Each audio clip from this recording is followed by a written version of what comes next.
अस्सलाम वालेकुम guys, welcome back to another video. तो आज की वीडियो स्पेशली उन लोगों के लिए है जिन लोगों के एग्ज़ाम्स हो रहे हैं रमज़ान के अंदर। तो सारा वेट जो है ख़त्म हो चुका है, जो सारा साल था वो ख़त्म हो गया, अब सिर्फ पेपर देने हैं। तो यार एक टिप मेरी तरफ से ये है कि जब आप अपना एग्ज़ाम दे कर आते हो ना, तो लाजमी आकर 2 घंटे तो आप लोगों ने सोना ही है। और मोबाइल वगैरह के इन दिनों में यूज़ करने की कोई ख़ास ज़रूरत तो है नहीं। अच्छा, तो जिनका फ़र्स्ट टाइम पेपर होगा ना, उन्होंने तो जो सहरी के बाद सोना ही नहीं है, और उन्होंने सहरी से लेकर जब तक उनके एग्ज़ाम का टाइम होता है तब तक रिवीजन नहीं करनी है, जो सारी चीज़ें पढ़ चुके होते हैं।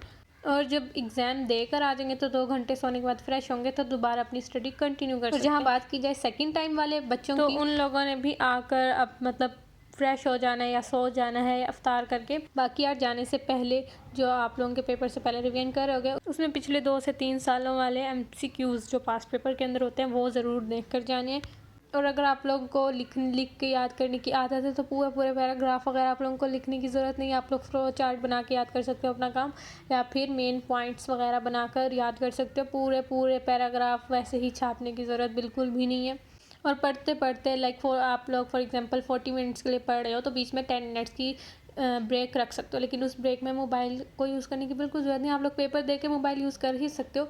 तो इसलिए मोबाइल को इन हफ्ता होगा या 1 हफ्ते में ख़त्म हो जाते हैं या 2 हफ्ते भी लग जाते हैं ज़्यादा से ज़्यादा, तो मतलब ना यूज़ करो, आप लोगों का ही फ़ायदा इसमें। या जैसे कुछ स्टूडेंट्स होते हैं रोज़े के साथ बिल्कुल इतना फोकस से नहीं पढ़ा जाता, तो आप लोग यूट्यूब पे कोई लेक्चर लगा के सुन सकते हो अपनी कुछ देर के लिए, बेशक वो चीज़ ना पढ़ो। यूट्यूब पर उस टॉपिक के बारे में आप लोग वीडियो साथ साथ सुन सकते हो।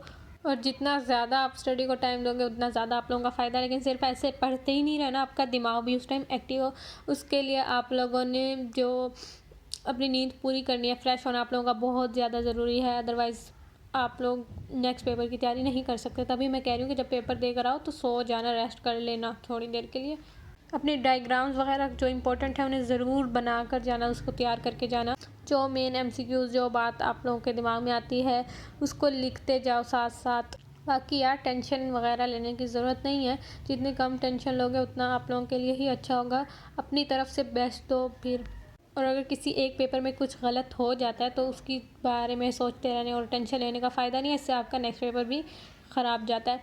आप लोग सही से पढ़ नहीं पाते, उसी चीज़ के बारे में सोचते रहते हो, तो उसकी टेंशन लेने की ज़रूरत नहीं है, जो होगा देखा जाएगा। बाकी यार आज की वीडियो के लिए यही था। वीडियो अच्छी लगी हो तो लाइक करना, चैनल पर नहीं हो तो सब्सक्राइब। मिलते हैं नेक्स्ट वीडियो में।